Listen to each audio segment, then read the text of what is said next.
if I leave right now and chase what I started, because it's all about never forgetting why you're doing what you're doing. So it was like, if I don't leave now and, try to make something happen for myself and be a provider later for my family, I'm going to have that gut feeling and that regret of what if. When they ask what this is, tell them this is what the true black image is. One life collective, no black nemesis. One fight, protection of the black premises. This is black privilege. When they ask what this is, tell them. Welcome to the Black Privilege Podcast. Welcome to another episode of the Black Privilege Podcast. It's Baba. With me today from the collective, to my left is Michael Co. To my right, Matt Co. And behind the camera, our amazing producer. Hey, what's good? The God. The video himself. God. Hey. And without further ado, I want to introduce a very special friend of the collective. This man is a man of many talents. There's nothing on the green earth he hasn't touched yet. Author, entrepreneur, director, actor. I don't even know. Probably some other shit that we're not even aware about. But I want to introduce Jordan Israel. Woo! What's going on? What's going podcast, on? bro. Thank you for coming on. What's going on? Cool. Before we dive into the conversation today, we always start with our mental health check. So I'm going to pass it off to you, Mike, to kick us off. I got you, my guy. So, Jordan, just to let you know how we do it, we just want to do a quick check-in on everybody's mental. So just to make it a little bit more specific, we'll just do like this weekend. Just talk about on a scale of 1 to 10, how you feeling. And if you want to go into specifics, you can. But yeah, so I think what we'll do is I'm going to start with Matt.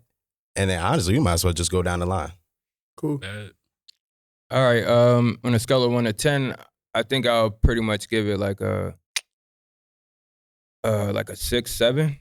A nigga was out in the rain last night until about 7, 8, trying to put a timing belt on my whip. Oh yeah. So yeah, had a little breakdown on Thursday, but 2 9 to 5. Overall, I'm alive. So I can't complain too much. The problem is solved now. I fixed the car, so it was just a long day. Amen. So, Amen. Word. Go ahead. For sure. So Jordan, scale of 1 to 10, go ahead. So I'm going to just flat out be as transparent as possible. Like, I'm like night and day when it comes to Matt. I'm sorry, Matt, that happened to you, for sure. But I'm like a 9.2. Like, I A 9.2. That's hella specific. Yeah, I'm like a 9.2. That's super specific. Like, super 9.2. Like, for me, it's very important to begin your day, like, just being grateful for even seeing the day. You feel me? So, like, over the weekend, it's like I'm still in grind mode every day. So, like, me being here and being here with y'all is like, I was looking forward to it. You feel me? So, like, I'm already in a good energy and good space. So, I think, like, I keep that high, like, having expectations, having things you're looking forward to. You know what I'm saying? So, I love that, man. Yeah, for sure. We love having you on today, yo. No, for sure. Thank y'all, man. It's going to be fun. You already know. All right, go ahead, Baba. I'll let us. Hey, man, I would say 9. It was a solid weekend. You know what I mean? Saturday, I did all the right things. Got the fresh cut. You know how a man feel. Why you got that? Why you got the beanie for the aesthetic? You feel me? You got the beanie for the aesthetic. And it's kind of cold outside. Nah, facts. I just want to say, like, this is just, like, yo, you always just made us look good as black men, bro. Like, from when we was younger, bro, you always used to put that thing on, bro. Like, Yo, I don't FDG. know. Yeah, I don't know who your stylist is. I don't know who your stylist is. My nigga. You feel me? That dark DSS, society, my nigga. Say less. Let's go. But it was a solid weekend. Got the fresh cut. Got back in the gym. Sure. Did my grocery. Trying to eat a little healthier this week. Not order out. So I'll say it was a good weekend, bro. Word. I'm gonna say on a scale of 1 to 10, I give myself a 9.5. That's very give precise. myself a 9.5. Yeah. I'm gonna take a page out of your book. I'll say I was a little bit tired, going into the weekend, but I had some oxtail this weekend, so that did my soul justice. Yeah. You know? You know what I'm saying? You already know. Yeah, you good for sure. And, I talked to the collective about goals that we all have for each other. So I was glad I was able to knock some of those off. I don't know if you know, Jordan, but I'm applying to law school. So Yo, that's heavy, bro. Yeah, I That's hit heavy. You gonna be like a proctor, or you gonna be like a real good lawyer? I'm just asking for like people out there that might want to know what kind of law you plan on studying. How that go? Man, well, I don't want to give too much. Oh yeah, no, for sure. I don't want to give too much. I'm praying every day that God directs me in the way that I need to go. But they say He'll give you the desires of your heart. So, Sure. I would love to go into sports and entertainment. For sure. I don't know if I can reach Rich Paul's level in terms of agent, but like Jalen Hurt's agent, like For sure. she's fire. There's a list of just amazing attorneys I could just spit off. But we'll turn it over to the video guy himself. How you feeling, my guy? Yo, what's good? I'm at about an 8, but I'm tired as shit. I'm tired as fuck. All week I worked. I was near Rutgers Cancer Institute. They're building a new cancer center. So we're shooting, the company that I work with, we're shooting like kind of like the layout. And This is Rutgers Camden? Rutgers, New Brunswick. Okay. So we were shooting that pretty much all week. So I was in the dust. I was going upstairs, going downstairs, hauling shit. So physically, I'm like maybe at a 4. Nah, No, I wish y'all could see this setup though. This joint is heavy. Like it's my first time walking in, and like my man from the rip was just getting after it. So definitely, man, appreciate you for making this happen too, bro. Thank Nah, you. the video guy Shout stays out consistent. Danny. He stays sure. consistent. So Sure. I mean, and this setup kind of wiped me out too. So if I'm a little quiet, you already know, but I'm gonna try my best to really Keep that energy keep high. that energy because Hey, my bags are looking good. So and we'll get into that. Well, I know it's getting a little cold, Danny. I got an immunity boost shot for you if you need it, my guy, just in case you know. I appreciate that. I know how it is. But that concludes that. I'm glad everybody doing well. But hey, Baba, let's see what's good. Well, I bet. So Jordan, we gave you your flowers a little bit earlier on, but you've done so much. You've published 2 books now. You have some dope events coming up, which we'll dive into. But before we get into where you are now and where you're going, I really want to understand about where you've been. So tell me a little bit about yourself. Tell me about your journey to being an author. Like, you could start high school. That's where we met. Tell me about that. Absolutely, and for the viewers out there and the people that's paying attention, it's very important to be yourself first and foremost, and don't search for validation from elsewhere. So, like, I mean that in the most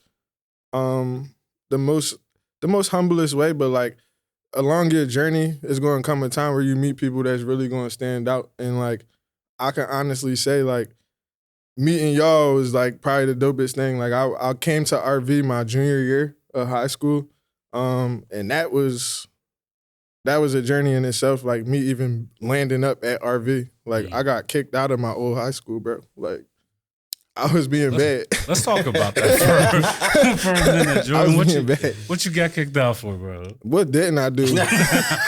Like, bro, I went to a Catholic school, for people that don't know. So like once I got out of public school, transitioning into Catholic school was like night and day, bro. Like, and I hate keep using the night and day, but it's like, yo, like Catholic school, you doing Ash Wednesday, you gotta go to like the what they call it, you gotta go to mass. Yeah. And like me, first thing in the morning, you putting mass on my calendar that I gotta do on my schedule. I'm like, bro, I gotta go to church right now. Like, I'm tired. Like, so I'm in there falling asleep, waking up to demerits on my lap. Like, it was crazy, bro. I remember I seen the episode of Fresh Prince, and Will Smith took his blazer and he turned it inside out because we had a uniform. So I took my Eastlands and I made like a little Nike sign on them.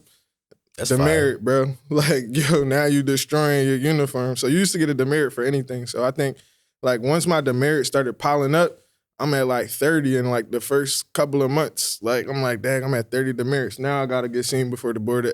You know what I mean? Now they got to make a determine if I can continue along this journey. Like, so I ended up like getting kicked out just simply off of the fact that I couldn't get right. Like I was in there trying to transition from public school into Catholic school, and it just wasn't. It just wasn't. I wasn't ready. I wasn't ready for that. Like that's a big shift mentally.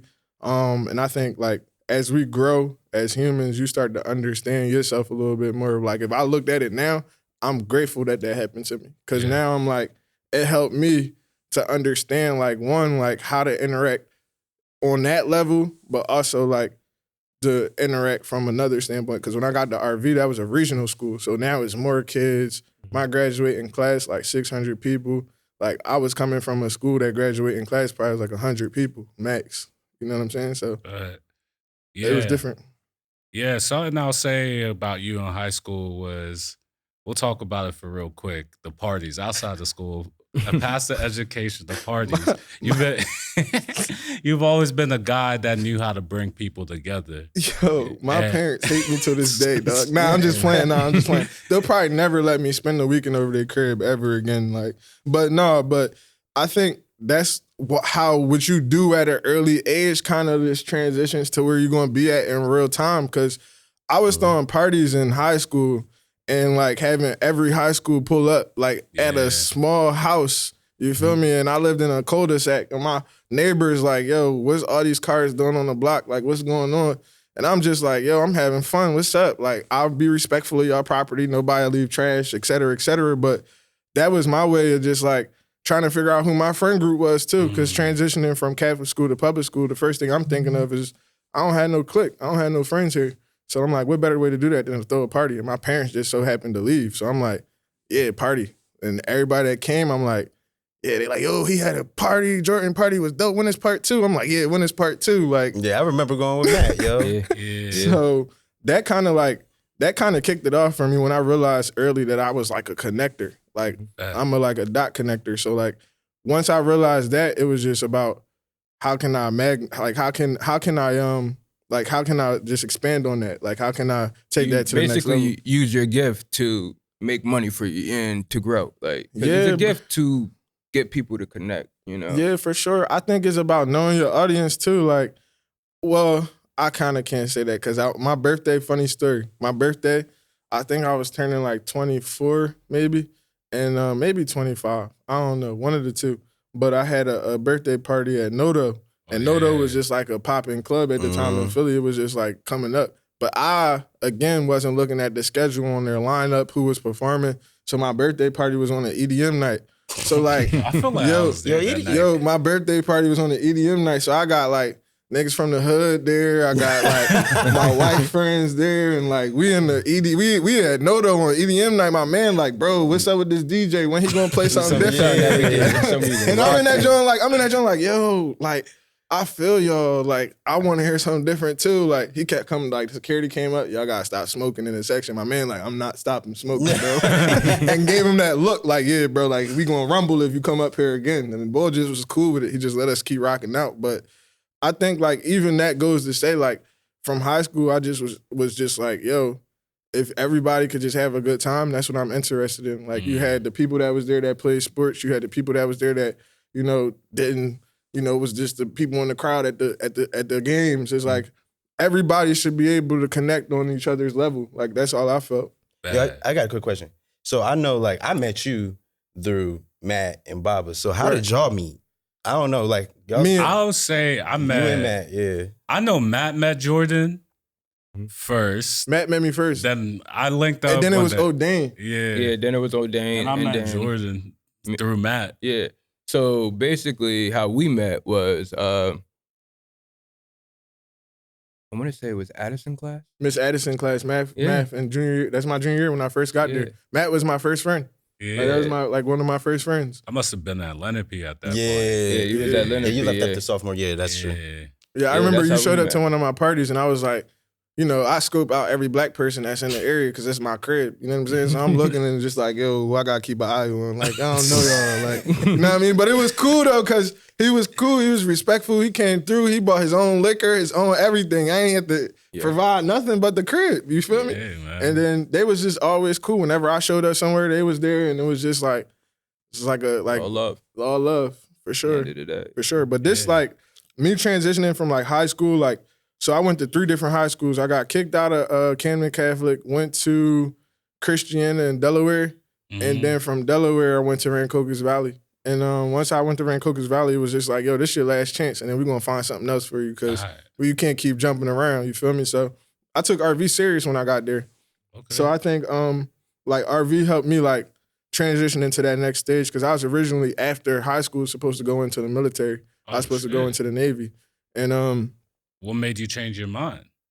It was kind of one of those things where it was like, it really wasn't for me. You know what I'm saying? It was like, I was going to make a permanent decision just off of how I felt temporarily. You know what I mean? So I think when I got to that level of it was getting super real, when your recruiter picking you up, taking you to take your ASVAB test, and you like in the car with him and he talking about how the next 5 years about to look, what's your career you going to choose. I'm like, this becoming too viable. Like, this is a real situation right now. Like, I'm cool. Like, and then I'm starting to see commercials on TV about the Art Institute of Pittsburgh. And I'm like, then they call you on the phone as soon as you fill out the application. They're like, yeah, we just shot The Dark Knight here. They trying to get you to the city. They're trying to sell it. And I'm like, all right, man. Like, I had a little flip phone at the time. It was like an MB3 or something like that, like Verizon junk. And I just used to, like, record my friends. Like, me and my homie Eric Collins, we was at Taco Bell one night, and we, like, made, like, a whole little skit, like, at Taco Bell. And I'm like, yo, this was what I was doing. I'm like, yo, I want to go to school for this. So it kind of, like, I feel like I always had that creative and, like, wanted to showcase what I could do at an early age. Like, even being in sports and being competitive, it's like you want to showcase what you could do. So I felt like at that time, like, being in a filmmaker and, like, switching into that and going to school for that, like, going to the Art Institute, I felt like, all right, now I could be good in something else. Like, how can I be good in this lane? So that's what led me to the Art Institute. That was, like, my journey. So that was your next journey. So I know there's a couple things that I've caught about you. One, you're a connector. One, you're creative. At that time, going to the Art Institute, going through RV, what was your vision of who Jordan might be 10 years from now? Like, what did you have in mind? Shoot. Honestly, I just wanted to be, I always envisioned myself shooting music videos. Like, that was my thing. Like, I was like, all right, I'm going to shoot music videos. And then I started realizing, like, it's bigger than that. You know what I mean? Like, being a filmmaker and a creative is so many different places you can go. Like, you don't have to be the guy holding the camera. You could be the guy that's writing the script. You don't have to be the person that's writing the script. You could be the person that's setting the lights up and still be a part of the team and still contribute. You know what I mean? So it was like, it was more positions available to create one bigger project. So it was like being able to be like, all right, like, this is the pathway I'm going to choose and this is what I'm going to do. Now it's just about sticking with it, like, and just staying persistent. So you're at University of Pittsburgh, you're doing this. The Art Institute. I wish I was at UPitt. I was up at UPitt in Oakland every weekend though. My man Pat Fisher played on the football team. So I used to just be up there just trying to, like, maximize whatever I could off of just having friends. You know what I'm saying? So, like, I went to Pittsburgh, it was a different area. Like, I'm thinking, like, when I told my parents I'm going to Pittsburgh, they're like, it's a steel industry, da-da-da-da-da. It's nothing to do up there. When I got to Pittsburgh was lit. Like, Mac Miller, you had Wiz, like, just dropping black and yellow. Yeah, I heard it's actually because they have all the 3 too. different schools right on the same strip. And all like, that. they had, bro, Duquesne, you had Point Carnegie, Park, Carnegie Mellon. Bro, you had Pitt. It was a diverse set of, like, area. You know what I mean? So I felt like Pittsburgh was dope, bro. I enjoyed my time there. I met some really dope people that I still keep in touch with. You know what I mean? Yeah. What's one thing you really learned about the art of storytelling while you were out there?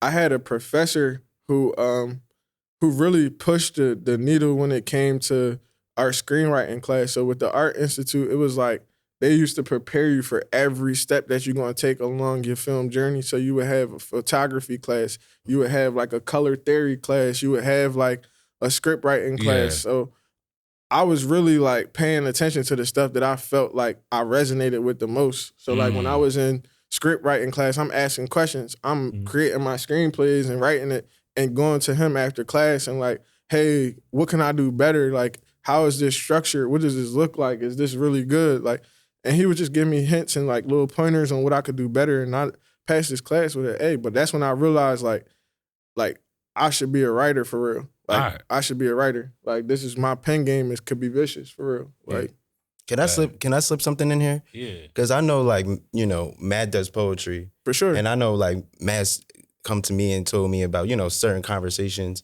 between you and him. Like, whether you guys want to, like, if you guys give me a little bit of insight about, like, what y'all conversations are when y'all, like, are talking about. For sure. Yeah. Matt, my brother, bro. Like, I always inspire him because, like, being a real friend is also, like, having check-ins with your homies. Like, and just trying to elevate them and push them to get to the next level too. Like, you is as strong as the company that you keep. You feel me? So like, when I'm talking to him, it's all about me enlightening him on the things that I'm picking up and coming across. Like, yo, bro, like you could publish your own book too. Like you could do this, you could do that. Like, don't be afraid to do it. Just do it. And that's why I'm so proud to see like him take this brand that y'all building to the next level and like putting his time and effort into it too. Because like, to me, that's like, all right, it's not falling on deaf ears. Sometimes you could tell people stuff and they don't really like all right, yeah, whatever. But it's like, I could tell one of my friends, like, yo, you saw what such and such just tweeted online, they gonna go check it out. But if I tell somebody like, yo, bro, you can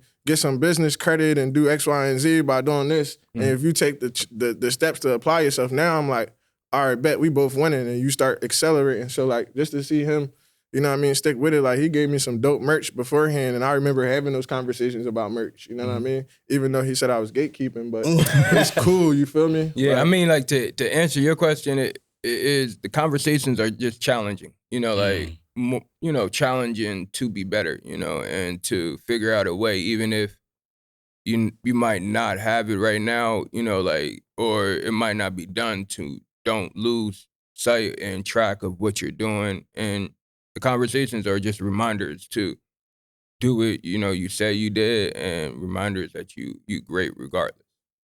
For sure. Word.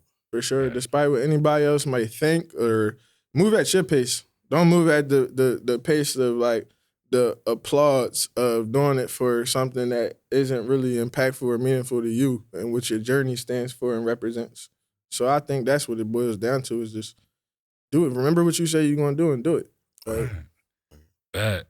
I love that you bring up like moving at your pace of your own journey, and just talking like, where did your journey take you next? You're in school, you're learning about storytelling, your film, you're learning, finally picking up that, oh shit, I'm gonna actually be a writer. for sure. Where did you take those skills you learned from high school, from college, and start to apply it into your day-to-day world? How did you bring that to life? I think it started when I got back after school. Like, well, in college, we had group projects that we had to do. Yeah. And I found my group early. Like, it was me, my man Christian, Brandon, Anselm, like Alex. It was like a bunch of us working all together on different projects. So we would shoot like little films and put them in the best of contest, and like I would create the concept of what we gonna do, and they was just rocking with it. Like I said, everybody had their strengths. Like you got your person that's good at holding the camera, shooting, editing. You got your person that's good at just facilitating, and you got your actor friends. So like, you know, learning how to just, you know, take that next step. Like my homie told me today, like, bro, when you create these projects, you're the person that's in charge. So how you decide to go about it, we all moving at your pace. So you got to remember that. Like, so I always make it a point to, you know, check in with the team. So like, all right, how we doing? Like, how can we improve? How can we be better? And I think that's what like took us and just kept going and kept going. Like after I after I got done school with them, it was like, all right, I was looking at jobs. We had like at college for art school, you have a best of show. And that's when like, it's like your portfolio show. It's portfolio show. Your portfolio show is a bunch of employers come, you set up your little booth or whatever with your work, your demo reel, and it's kind of like the draft. Like a bunch of employers come in there try to hire you. My first gig out the gate was getting hired at like NBC, one of the networks up there in Pittsburgh. So I'm like, all right, this is like looking cool. Then they started telling me about what the job details were. Like, you're gonna be here every day. I'm like, every day? And then I had to think, like, the news is every day. Like, Yeah, that's true. the news is every day. They don't take a break. Like, you on TV every day. Like, so I'm like, all right, then I'm starting to tour the facility. I'm like, they looking at, this is where your cot is. If you need to take a nap, this the showers. You going through the whole joint. You like, yo, this like a camp. Like, this like a, this ain't, this what work look like? This is like, I want to leave. I don't want to stay here. I want to clock out and go home. At 5 o'clock. What I'm saying? So that was different. So I was like, you know what? I came back home and I luckily just relationship building and knowing people, I was able to work for a company in Philadelphia called Common Ground. And Common Ground was like, you know, I was their videographer. I was putting the content together and just packaging it for their clients. So that was cool. Ended up working there. And then it kind of picked up and worked for a company, Little Giant Creative. And then while I worked with Little Giant Creative, they had like the Heineken Green Room events. They doing like the fun stuff. So I'm in there like taking advantage. I'm meeting Jim Jones. I'm meeting like Lil Kaylee 47. I'm having a good time, you know what I mean? But building on the content aspect of it too. So I felt like that helped me and gave me the confidence because working with those companies, you really don't understand the impact that they have on you until you have your own. Yeah. You know what I mean? So I'm like looking back on it, I'm appreciative of those experiences because I'm like, yo, some way, somehow that shifted me into where I'm at today. Yeah. So I think from there, it was just about me. And I think Quincy Harris, like we had a great relationship, like Q Deezy, that was fun. Like working with Q Deezy.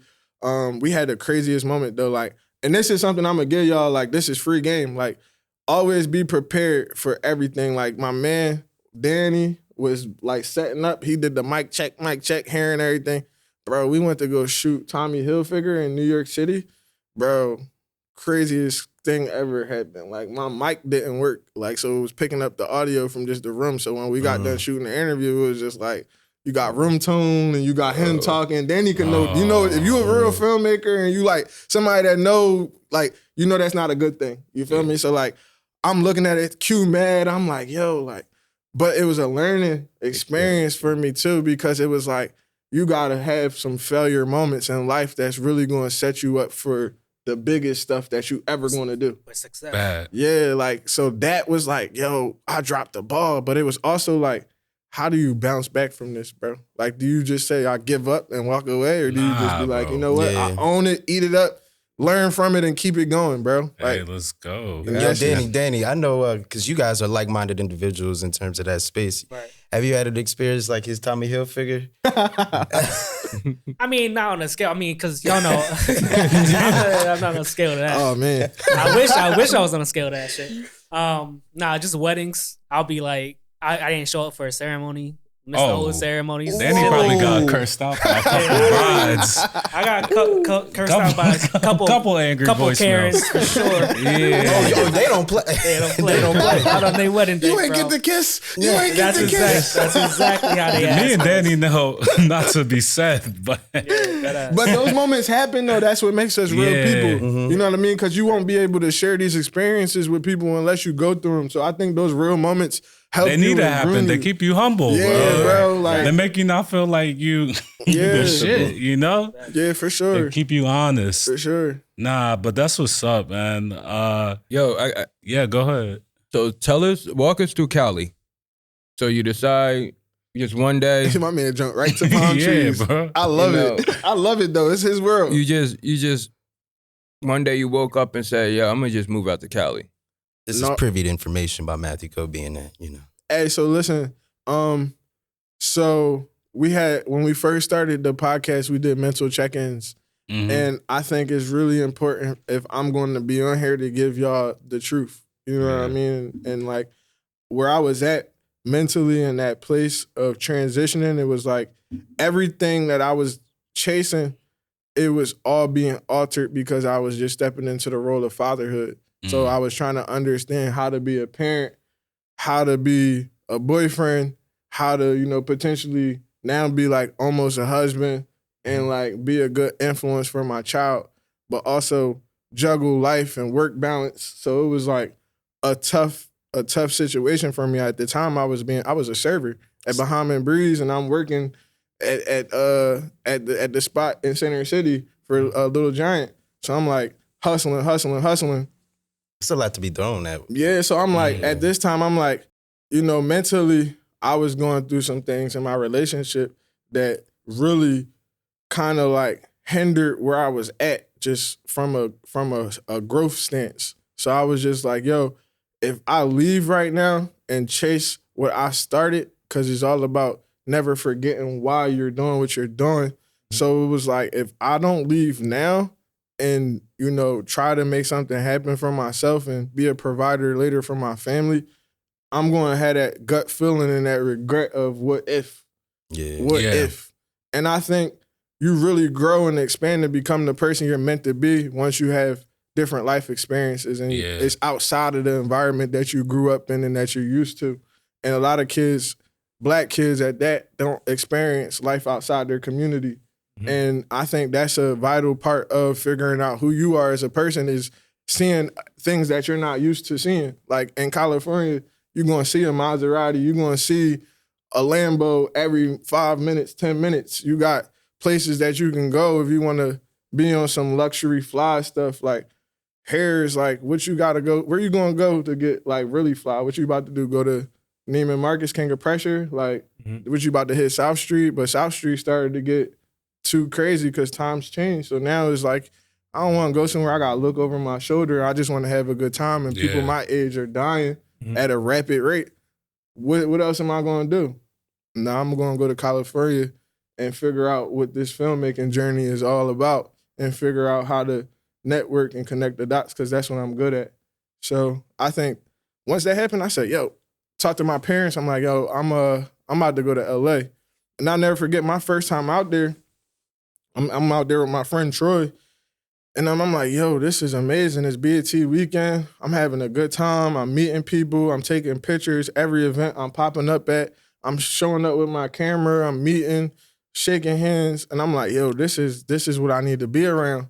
So that was like, you know, that feeling where you sure of it. You like, you know what, Yeah. this is the right move. So when I came back the next time, and I told my parents, like, I'm moving to LA, I just came with my suitcase and showed up at this human resource holiday party with my suitcase at the party. My man Troy Oh, hosting shit. the event. Wait, I got what? my suitcase. Hold on, Yo, run no that cap. back. No cap, bro. wait. I'm not lying, bro. The The I suitcase came to, in bro, hand? I came to the event with my suitcase, hopped out the Uber after I got from the airport, hopped in the Uber with my suitcase to this event, pulled up with my suitcase. My man Troy, like, just put your suitcase in the green room. Like, this is a true story. I'm like, all right, bet, and I'm just gonna stay here. And I stayed there for the last 5 years. I was in LA, you know what I mean? Like, and it started there, but it got greater because I started taking more risks and more chances on myself, but also like networking, you know what I mean? Networking, and never forgetting my why. So that's what led me to Cali, dog. Like, Yeah. What was your why, bro? I don't think we said it for the audience. so my why has always been what I've gone through. Like what I've gone through, like people can use pain so many different ways. You know what I mean? Like people can let pain destroy them. They can let it shift them and alter them into like a different person and the best version.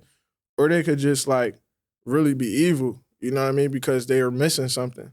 But I think my pain is just like, you know, I lost my grandma before I even knew what a grandma was, for real. I lost my grandma in high school, well, middle school, which was my mom's mom. I lost my grandma, and she didn't even get a chance to see me graduate high school. You know what I mean? Like, my grandpa, our relationship wasn't the strongest. And then, you know, like, a bunch of stuff that you go through, like, the only thing I really had was my parents and my sister.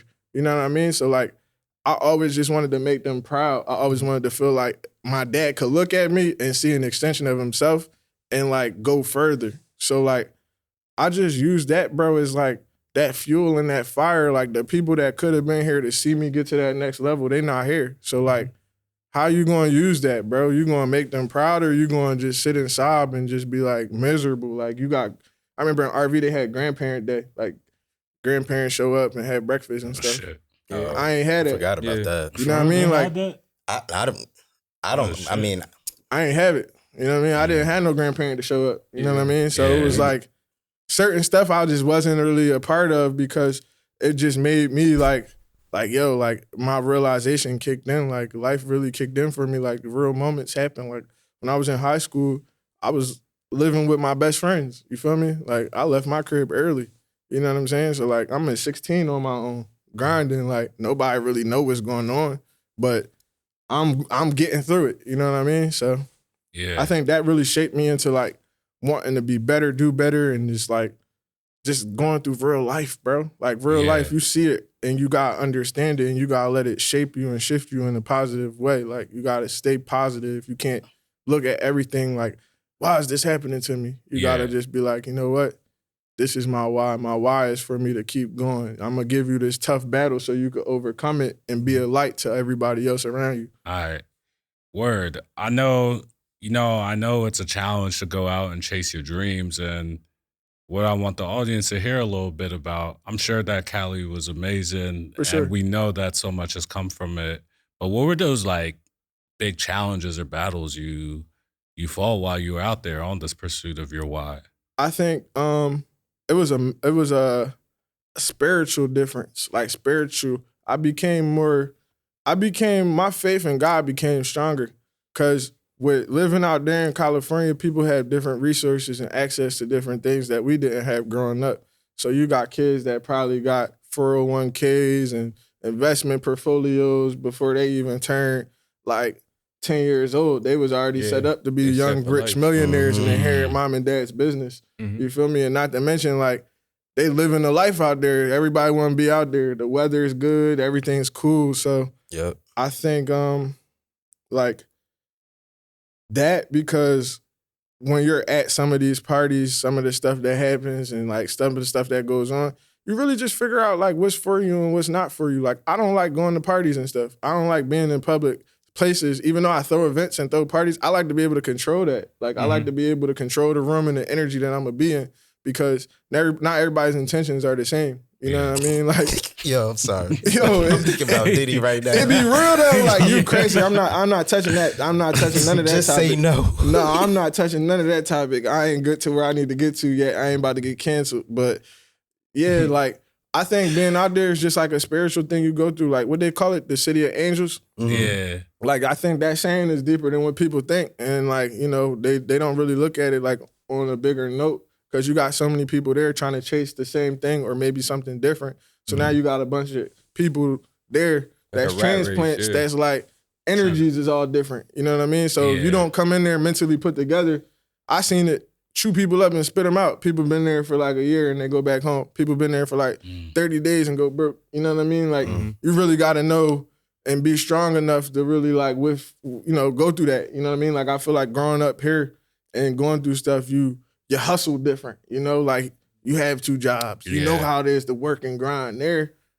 You know what I mean? Like, you move quick. People kind of be laid back on the West Coast. I'll say that. Yeah. Even when I was in Seattle, coming you just move so much faster coming from Jersey, New York. But Philly, I ain't going trip though, because I really met some cool people there. Like I met some real OGs, bro. Like shout out to my man Deuce. Like Deuce, he got a store in Englewood, and like Englewood is like, you know what I mean? It's a black community. It's an urban community. And like, I feel like a lot of times when people go to California, they're afraid to go to these neighborhoods because they hear the reputation that's surrounded by these neighborhoods. But these neighborhoods be having unity. People be together in there. Like you could have a little pop-up shop or whatever. Like my man Deuce was doing like backpack book, back to school drives. He doing back to school drives. He doing stuff for kids getting A's and having a good, you know what I mean, report card. You see that, and you see a black man doing it on the level that he doing it in the neighborhood that he come from. You like,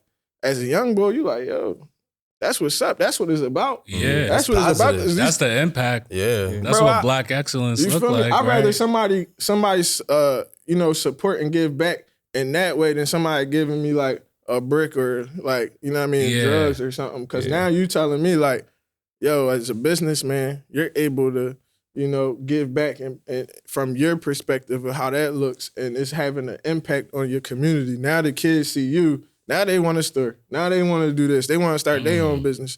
You know what I mean? So I feel like, you know, I also was like, when I got out to Cali, I feel like, you know, I started meeting people that kind of made me sharper as a businessman, you know? Nah, that's real. That's real. Unfortunately, sometimes they don't share the stories like your boy Deuce and what he's doing, right? And I want to like circle back to what you were saying earlier about Cali. If you don't have your head right, you can get chewed up and spit out. For sure. And I know, you know, as we were talking earlier, you're an author. You had your first book, Clout is a Dangerous Drug. So talking about that and what people are chasing in Cali, I want you to kind of take us a little deeper about your book. Like, what inspired that? Was that kind of that behavior of people clout chasing? Like, what inspired the They book? do anything for clout. They do anything for clout. No, I think clout. I wrote that while we were all stuck inside on quarantine. Like that was a real moment for us. Like we really was stuck in the crib for a year, bro. Like couldn't go outside. The grocery store lines were ridiculous. Like people were really afraid to talk to you without a mask. Like we're sitting here with no mask on. Like right now. Yeah. 2 years ago, this was frowned upon. I was washing every vegetable when I came back from the grocery store. Yeah, like Now it was you ain't people doing out it, in are you? Cali protesting, like, I'm not wearing a mask. I'm not wearing a mask. Like, it was a real moment, you know? And I look back on it, I'm like, Dad, we were really easily manipulated into this. Like, it's so crazy how they could really just control us from just any standpoint and make us consumers of different things when they want. Like, the narrative is crazy behind that. But I think once the quarantine hit, like, everybody was online. And I started seeing the different challenges started happening. Like people had the crate challenge. People had like, you know, the bow. Oh, I forgot. You about remember that. the crate challenge? People Yeah, was that was standing on the crates. crazy. Yeah. People was standing on the crates and falling, like just for views and stuff. People was really getting hurt, like for laughs. Like people, let's think about that for a second. People were really hurting themselves for clickbait, bro. Like that's how strong and powerful the internet is. Yo, Danny, we're gonna have to put that meme up during the crowd challenge. like you gotta think about that though. Like the internet was powerful because everybody was inside. Yeah. So I was seeing a lot of stuff happen, and I'm like, Dad, like I picked up my pen. It was nothing else to do. You know what I'm saying? I picked up my pen. I picked up my computer, and I just started thinking about just why are people doing this? And like I started looking up because I always get flashcards and write like my arc, my like. The climax of your, you just write it all out. Like, all right, this is the part I'm gonna talk about. And I was like, all right, what's the name? What's the name? Attention. No, that sucks. Anybody gonna read no book called Attention? Like, what's going on with me? Like, you gonna pick up a book that say Attention? Like, be real. You go. Nobody. Yo, you read that new book, Attention? If it was in Spanish, maybe Atención. Nah, you gonna hold that. So I was like, yo, clout. This is like a drug, dog. Like clout. And it sucks because you can see anything online, bro. Like you can see people get killed online, which is crazy. Like it's no filter. So I'm like, we're being manipulated into seeing all of this stuff in real time, and it's numbing us and making us not aware of the effect it's having. So I always told myself whatever I do is to enlighten people and to just like share a story, but in a way that you learn something from it. So with Clout, it's like a story of two kids that are in high school that are influencers. And them being influencers is like, you know, imagine us being in school now with 1 million followers, bro. Yo. Like, and getting paid from ads. And like having a Lambo while you were in high school in your crib crazy, and after school you going home and go stream. Like, can anybody imagine what that's like? Nah. Like, and you're making more money in I know high you school. and Matt wouldn't have went to Miss Addison's class that next day. Nah, for sure. But it's like, even being there and like seeing that in real time is like, yo, like California exposed me to that. Like the streaming world and like what streaming is like, and looking at these young influencers sign these deals. And, you know, I'm looking at it like, dang, this is crazy. So 2 high school kids that create a platform that, you know, the intention for the platform is for people to post their viral content. So now you got people doing a bunch of stuff similar to the Crate Challenge and all that stuff in the book. Now you got these 2 kids that create this platform. You got people on there doing a bunch of stuff. So that's where you get the clout is a dangerous drug. But in doing stuff like that and, you know, searching for instant gratification, you don't realize that the harm that it could have too. You know what I mean? Like you could be pump faking and living this life you don't live on social media until somebody pull your coat and you don't know who's tugging. You know what I'm saying? So like in the story, they come across a real moment where everything gets, you know, everything starts to get a little bit more like real. Like, oh, snap. Just because I did this and this effect happened, and it keeps trickling down until it gets worse. So that's, you know, when I wrote that, the message I just wanted to give to the readers was just pretty much just don't let the internet trick you out who you really are, man. Like, don't let the internet rush you to get to that level that you're not at yet, you know? So that's what the message was behind that book. And I think with that, it was just what better way to start writing that than in quarantine. I like what you said though, about like the whole perception versus reality concept. Yeah. And I think, and you spoke a little bit about this earlier about like kind of like your why. I think it really takes somebody who's already like self-assured in themselves, who knows who they are. Obviously, we don't have all the answers, Right. but obviously, you know, it seems like you know, you're just grounded. You're grounded in who you are. So you kind of just look at the landscape of things, and you see what you don't like, you do like, don't like, and what's for you. And you kind of Bro, that's filter why I it. made it to be almost 30, you know? Like, because I'm not out here chasing something that isn't obtainable for Jordan. You know, like, I make realistic goals for myself. Like, I don't be out here saying, oh, I'm going to buy a Lamborghini next week. That's putting too much pressure on myself. I used to tell myself earlier, like, when I was like 12, 13, I'm going to be a millionaire before 25. And I kept putting a limit on, like, before 25. Like, when 25 came and I wasn't a millionaire, I'm like, dag, am I a failure? Like, what's going on? I ain't got a million. Like, Nah, that's some real shit. That's real what's going shit. on? That's Like, some real shit. Because you know? every kid starts out. I Everybody don't know at why every kid start milestones. like that. Yeah. They're like, yo, I'm gonna become a billionaire I'm by like, this yo, age. just calm down. Like, live life, young king. Like, just don't put that pressure on yourself so early. So, like, once all the pressure came off, bro, and, like, I started just taking every experience and letting it mold me. Like, whether it was, like, a relationship not working, whether it was just, like, somebody doing something crazy behind my back, I never let that change me as a person. Like, just because the things around you change don't mean that you gotta change, you know? That's Like, real. I love that. How did what did you learn from like this process of writing your first book, man? I learned that people actually like that bought it. I'm like, yo, this is crazy. Once you do something, it's like being an artist. Like, you have a show and their first thing you thinking of is like, yo, who coming? Like, Yeah. first thing you thinking of as an artist, I'm having a show. And like, if I go out there and it's not nobody out there, what am I going to do? But you got some artists, like, I remember I was watching Little Baby. He had his documentary on Amazon, and like, he did his first show, and you could see like from his first show to where he was at now, it's like, wow, like, you really got to stay with the journey. You know what I mean? Like, and how bad do you want what you say you want? Like, that's what life really like made me realize, like, how bad do you really want? After you go broke, how do you bounce back and get money? You always can go get a job. Of course, you can go get a job and work somewhere and, you know, make some money. But what job you going to take? Because you got too much pride. What job aren't you going to take? Yeah. You know what I'm saying? Like, you going to let your pride get in the way and not work to put money in your pocket? Or you going to, like, be easily influenced to believe that you too good for it? Like, bro, just do what you got to do. Like, you feel me? Like, nobody care about that at the end of the day. It's about you and what you could do for yourself and the people around you that you claim you love. Like, that's all. Hey, that's what's up, man. Yeah. And you didn't stop at one book.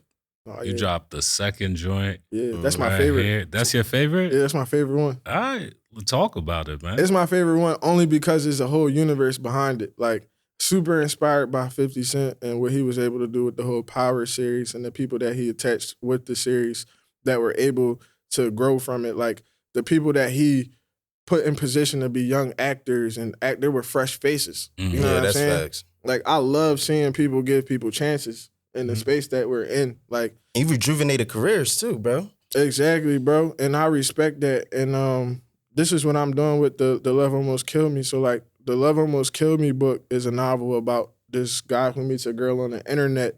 And, you know, I'm not going to give it away too much, but the person isn't always, you know how relationships go. Like, things happen in your relationship, y'all break up, but, you know, a woman scorn is the craziest thing ever. Like, if you break up with somebody, like, how y'all gonna break up? Is it gonna be a calm situation? Is it gonna be chaotic situation? I'm sure as men, like, we got some situations where y'all broke it off and like that joint was a little bit fiery. Like, oh, this might be a little too much to handle. Like, what's going on? Like, I thought we could just walk away from this as friends or something. Like, no.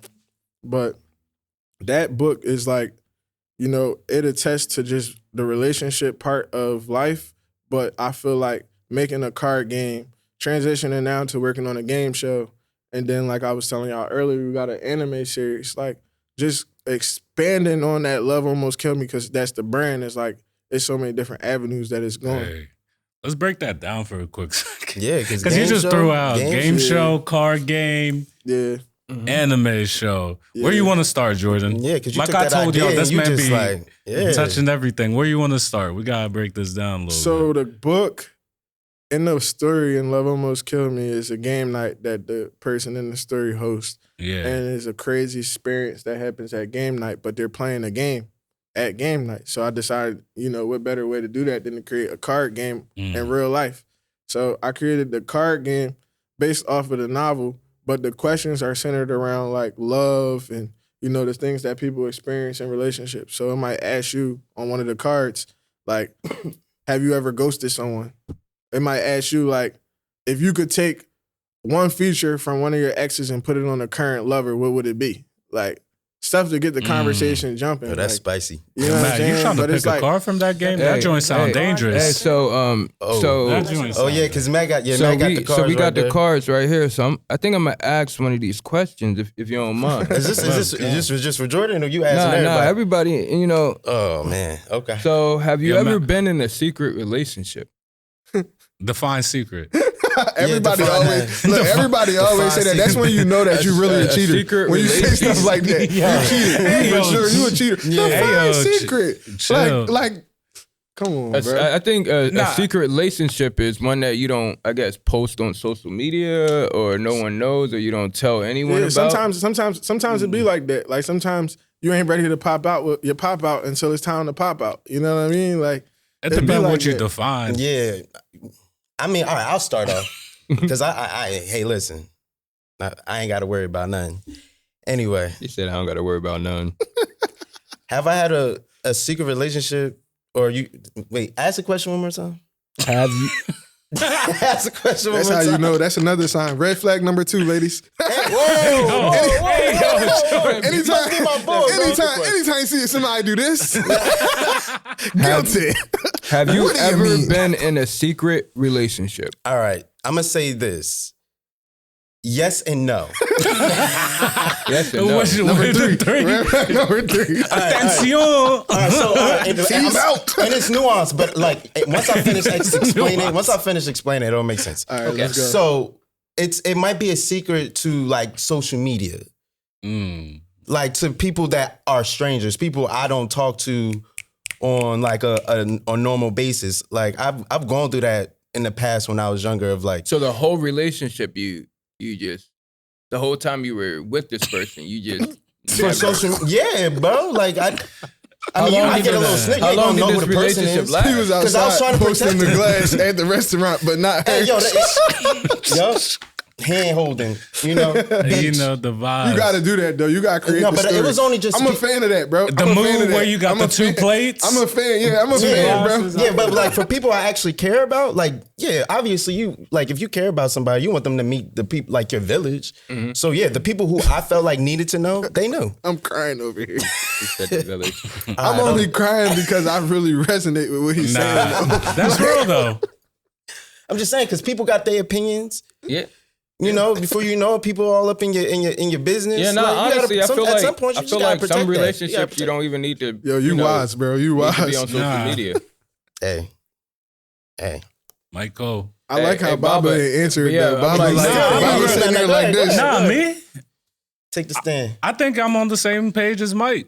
Oh, you can't piggyback. Nah, it's real. Is it though. yes or no No, question? I've never had like a secret relationship, and that's why I was asking earlier. Like, define what you mean by secret. Okay.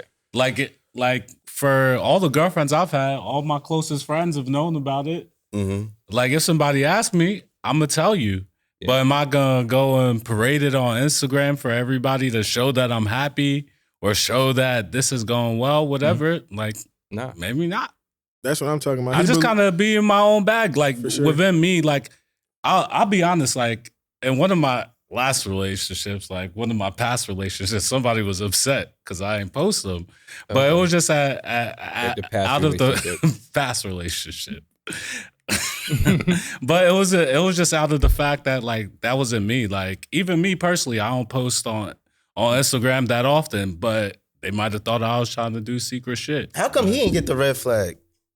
Because I really was just sitting here amazed that this is what this card game is doing. It's making us talk about what we supposed to talk about, though, because everybody's perspective on love is different. So, like, that's what the game was really intended for. But I for feel people like to that's share their perspective. Like, but that's also the shit about clout is a dangerous drug. Because sometimes people will feel and take their, like, definition of your relationship off of, yo, is he posting me? I could be taking you out, treating you right. I'm not snaking you, but you tight about the fact that I'm not posting. That's real, bro. And I'm not on social media, and that's the bottom line of it, right? That's real. Yo, Danny, you gonna hop in here?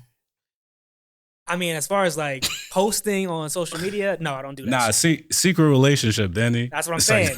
Like everybody who knows me knows that I'm in a relationship. But as far as like, you know, murky ass shit, I don't got the riz like that to fucking be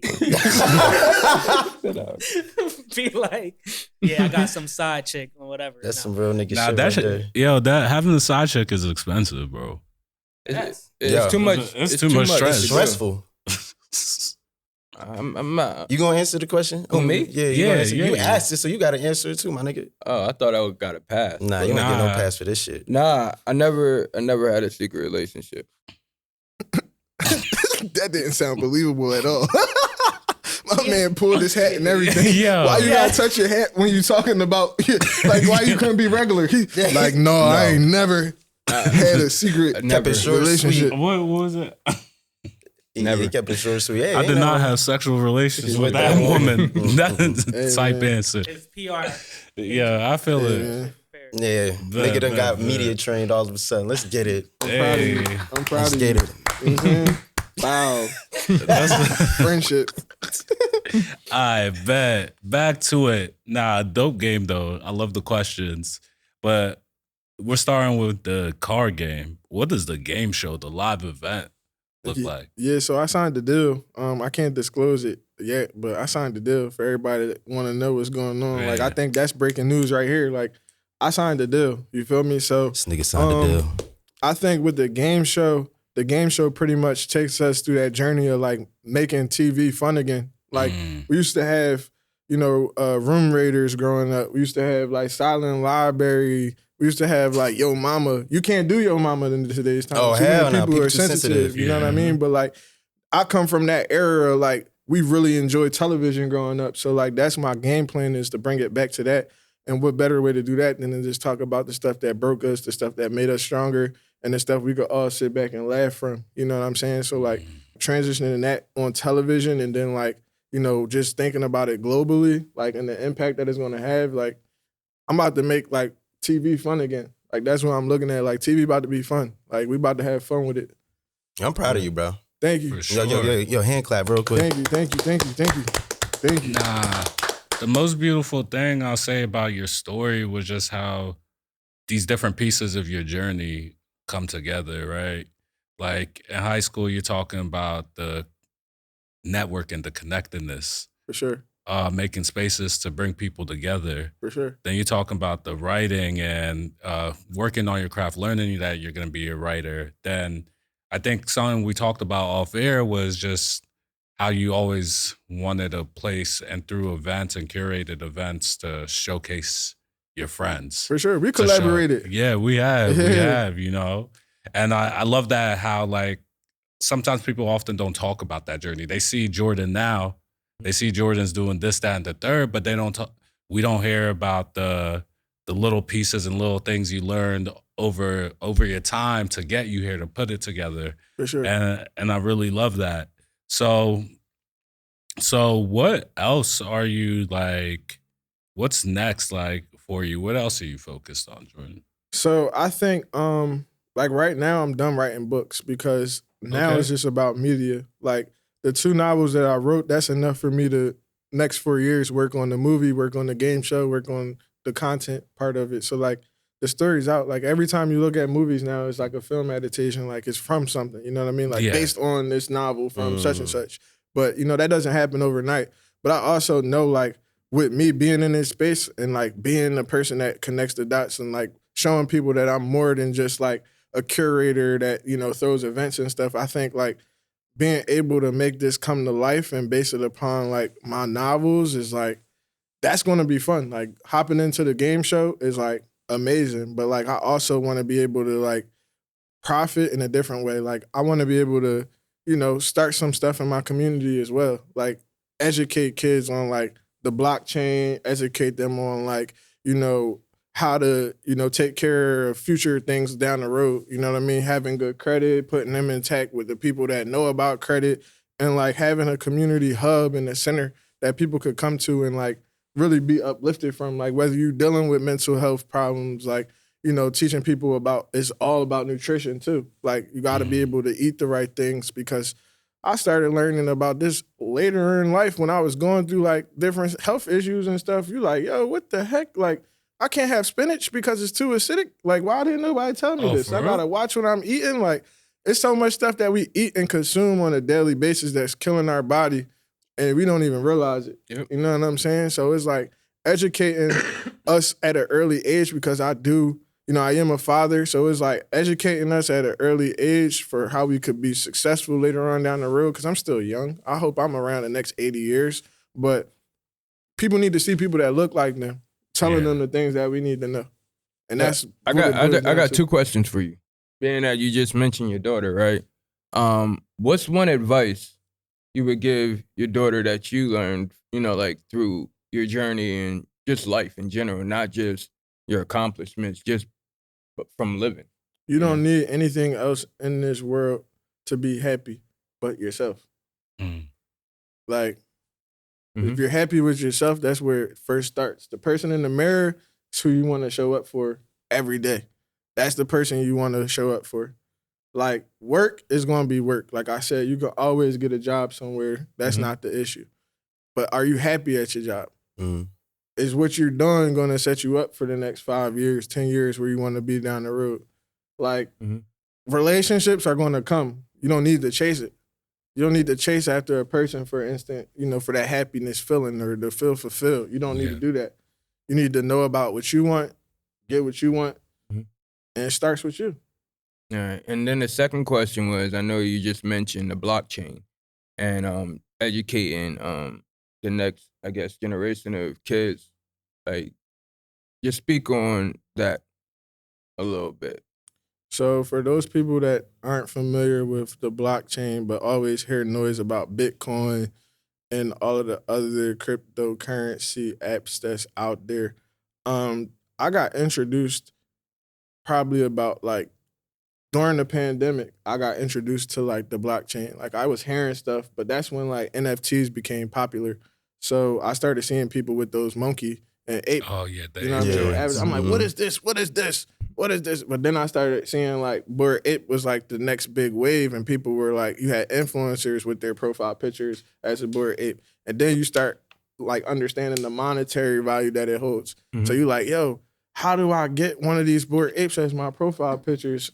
And it's like, oh, I gotta have Bitcoin to purchase it. I gotta have this to purchase. So now you're learning about digital wallets. So now you're downloading a digital wallet. Now you funding your digital wallet and buying funds to purchase artwork online. So let's just stop right there.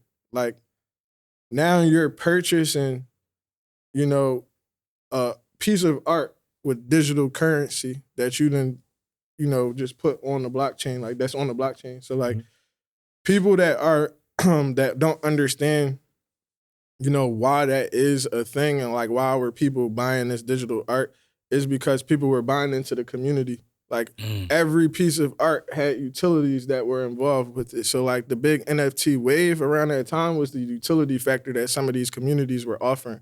So whether that was offering them like access to a yacht party from having it, whether it's like, oh, now you own the NFT, so now you can make like a clothing brand. Like, you've seen so many people had so much success off of like the Bored Ape whole trend because of it was popular, but people expanded and started Bored Hungry, which was like a restaurant burger spot. So like that was popping. Then you had people doing like ape water, and now you got like the cannabis brand from it. So like everybody looked at it differently. Everybody used that opportunity differently, but that's how impactful that, crypto had, and the blockchain had on these people that saw value in it. You know what I mean? So I think understanding like starting there and understanding like the cool trends, like, oh, all right, this is what people were doing.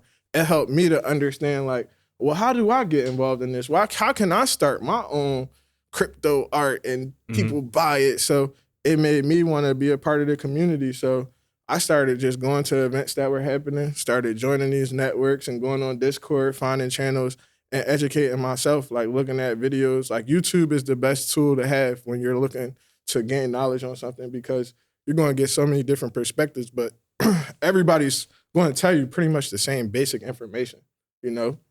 I guess for the average person, like, what are the benefits of like the blockchain for somebody like, especially like maybe we talk about Black and brown communities, people that look like us, young kids.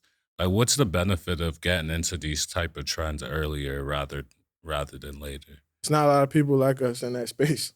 That's first and foremost. There's not a lot of Black people at all in these spaces. Like, I was going to event after event with my Black friends showing up, and we were probably the only Black ones there.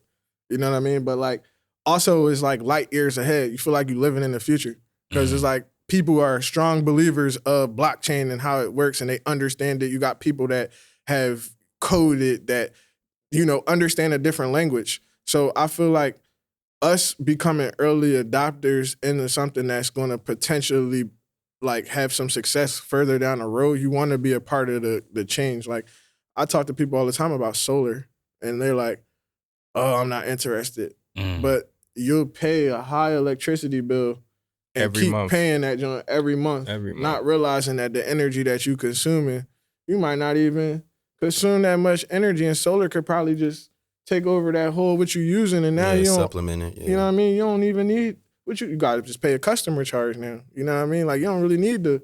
But nobody's educating us on that, bro. Like, nobody is like, nobody's making it cool. Like, I give it to like Earn Your Leisure. I love them. I started becoming early adopters of what they were doing early in the game, and like I mess with everything that they do. Like, you know, they have their Market Mondays. They do a good job at educating us, but like, you don't see anybody else that's like our age and from our area that's going to educate people and lead us to like the part that we need to get to, where we need to understand like how we can be consumers of something that is going to be around in the next 10 years. And what happens if money holds no value?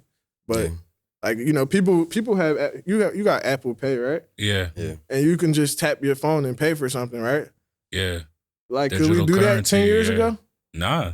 If somebody would have said, bro, you don't need to carry your wallet, you got everything on your phone, would you trust it? Would you be like, no, I'm not doing that. Get away from me. Yeah. 10 years ago, no. I wouldn't trust it. Even now, you see, what was it, the Apple Vision Pro. I remember 10 years ago when Google released the little VR? The little AR glasses, and they crashed like crazy 10 years ago, but Google was way ahead of it. Yeah. But now Apple came out at the perfect time. People are a little accustomed to it, but Fun fact, I'm gonna have a Soulja Boy moment for y'all. I seen the Apple Vision Pro before it even came out, bro. Like, no cats. I seen it before it even came out. I wish I was lying. I got a picture I can show y'all. Like, I'm dead serious. Like, for real? It's literally dead serious. So I had an event during NFT week in California at Soho Warehouse, and I partnered on an event with this company. It was a venture capitalist company called Foresight Ventures from China, and I got real cool with them, and we did an event together at Soho Warehouse, and they brought a bunch of people from around the world to Soho Warehouse. It was jam-packed, sold out during, the biggest time in the world. Like, LA Tech Week is big, you know what I mean? Like, so the lady that was there who had her setup, she was from like, I forget, but they came down from like San Francisco, and people that are in tech, they know San Francisco is like, you want to be in San Francisco. It's where it's at. So they came, she set up, she was giving her a little VR setup, and it was the Apple Vision. I was Soulja Boy moment, bro. Like, I seen it before the world did, bro. Hey, I already know it was headed for it. But at the time I had Oculus, so I ain't want to trip. You know what I mean? Like, but that was a Soulja Boy moment. I seen it first. And you being at the right place at the right time. Bro, early adopters is things. You want to, like, if somebody told you Bitcoin was going to be what it's at right now, like 10 years ago, all you got to do is put $100 into it. You would have been lit right now. You know it's actually crazy because I remember in college, I had this homie that was on a Bitcoin, but he was using it to buy shit off of Silk Road, the little like black market drug shit. Yeah, And so he was buying it back then. Don't give out too much game. Yeah. We know. That's all right. That shit done. and That gone. shit, yeah, been But gone. like after I heard about that shit, like I never paid no mind. But I remember sometime during quarantine, I remember that story vividly. Like yesterday, it was like 2020. And I'm like, oh shit, my man knew about this shit like before. years ago. I was like, why not put like, little because bit it of was money. dumb cheap. It was like 10 cents, 11 cents, like whatever it was. But yeah, I That's the thing, too. really wish. Yeah. That's the thing too, because the government, the SEC, Elizabeth Warren will still tell you Bitcoin is still for criminals. Only criminals use it. Mm-hmm. But we see institutions like BlackRock, Fidelity, Ark Invest, all have just now or just recently all have ETFs worth billions. They put hundreds of millions of dollars in every day. But they'll still tell you right now, even with that knowledge, that Bitcoin is just for criminals because they don't want us to have our own sovereignty financially. Just think about it like this, piggybacking off of what you said, like watching a bank collapse is probably the scariest thing that I've ever seen throughout this life. I think people forget about what happened. Like watching that happen in real time and seeing people not being able to access their money. Imagine going to the bank and trying to take out some money and it's not there. How do you think people can get access or tap in? Like, Yeah, what are into, some resources? some resources that we can share? Like resources as in what? To I'm not like learn, I don't want to understand. give nobody no financial advice. I'm not. Yeah, a this is financial not advisor. financial advice. Yeah. But who are the experts you can point us to or to the right like resources you to mentioned learn more? YouTube. You said YouTube. Yeah, What I else? learned how to day trade on YouTube. Like, and then I got into like having like a broker. Like my brokerage account I use is Pocket Options. So like Pocket Options is pretty cool. So like if you go on YouTube, you can really like type in Pocket Option for beginners. And like any one of those videos is valid because they're just going to teach you the trends of the market and like how to follow it, how to read the chart, like how to know when to get involved in the trend, like knowing when to pull out. I think you start there and then you got a network in your community. Like communities like for like living in LA, they had a bunch of different NFT events that were going on that you could go to. And you're going to see people that are beginners in that field too. So it's important that you network. Like everything is about you taking the initiative to want to go do something. Like if you want to, I always use the analogy of like athletes because people can relate to like athletes. Like somebody like LeBron is still playing at a high level that he's playing at, right? And then you got other athletes that come into the league and they kind of like take it for granted. They don't believe that, they think they've made it. You know what I mean? Like, but you got to have that mentality that just because, I'm okay, like I might be financially cool or whatever the case is, like how can I diversify my portfolio? How can I diversify my assets? You know what I mean? Because now you're thinking about real estate. Now you're thinking about ownership and what that could look like for you. And I think that's the conversation as Black men that we need to really like hone in on and really take serious because we got to think about our families and, we're the providers. You got to think about how we're going to set ourselves up in the future, the people that we decide to have underneath of us. You know what I mean? So I think it just starts there. Like just taking time out, whether it's an hour, 2 hours, just educating yourself on different trends. Like I got involved with Pocket Options. I think I don't use Robinhood. I use Stash. Stash is like I use Stash. I love it. Got a Stash card. I use Crypto.com. Crypto.com is super valid. And then like my wallet that I have what's my wallet? I got it's a couple different digital wallets you can get, but just search digital wallet on your app store and just get you a digital wallet. Have a little extra bank card that you don't really care that if something happens to it, don't keep too much in it. Keep like $50. You know what I mean? Keep $50 in it. Start somewhere. And start somewhere. Just have it. Just be on one of those. Like you're getting paid this week. All right, I already know my $50 coming out because that's going to grow over time. Gradually, it's going to grow and grow more. But understanding like you got to educate yourself on whatever you're getting involved with. When I first started, like I started with my company. I got started with Dart, and Dart had like a savings account. And I didn't know that half of my paycheck was going to my account. It was just taking it out. When I left Dart and working at the restaurant, I walked away with like $4,000. You know what I mean? Like, I'm like, all right, cool. This was a good investment. Mhm. Like, you know what I mean? But you Yeah. feel good about that now because now you're like, all right, I left a job with something. Like, Yeah. you want to leave with something. Like, what Denzel say? Yeah, I'm I'ma leave leaving with with something. something. You know what I Yeah. mean? Like, that's the Mhm. same attitude. Hey, man. I love that. We've learned so much. Been dropping gems, bro. You've been dropping a lot of gems about your journey. They told me I was I'm on here, so I might as well Hey. get some real insight to like Alright, me as a man. person, you know? And nothing is off topic. Y'all can ask me anything, man. Anything. We might have to have you come back on, bro. Yeah. We definitely might have to come. But sure. We I only really- touched a little bit, just a little bit. My fault. Yeah, nah, we definitely gonna have you back on. Yeah. We're gonna talk more about the book. We're gonna talk more about Yo, show off the that next book, Barbara. updates. Yeah, Yeah, that book. facts. If you ain't got that copy, Love Almost Killed Me, Jordan Israel, the man, the myth, the legend. Go cop up. What's Like- the website? Drop the website too, bro. All right, so the website is A World Ran by Clout. So like aworldranbyclout.com. And last thing is always important for us at One Life Collective, Black Privilege. We want to empower the next generation. If there's one thing you want people to take away from the conversation today, what is it? Find lesson.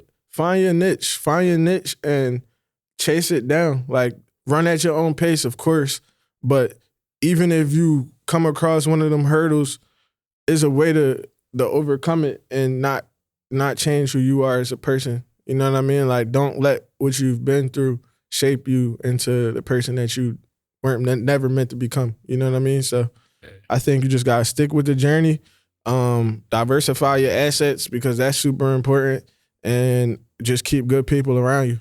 Hey, let's go. Before we end it, I just wanted to know if you had a Mount Rushmore of artists, who would it be? Like, how many people are on Mount Rushmore? I should probably know this. 5. It's 4. Four, that's a trivia question. My bad. That's crazy. I said So, 5. like, what aspect are we talking Hip about? hop, Music? music. Wow, Taylor Swift. No, I'm just playing. I was about to say, I was like, the Swift effect is real. no, it is though. I think it'd have to be Lil Wayne, Jay-Z, Drake, and J. Cole. All right. All right, I mean, We- 3 to 4. respect 3 to 4 Hey. were valid. It's all right. Jordan got good advice. I don't know about his Mount Rushmore, Drake be but having we you in your feelings. appreciate my boy for sliding through the Black Privilege podcast, and thank you for tuning in. Appreciate y'all. Appreciate you. Air hugs.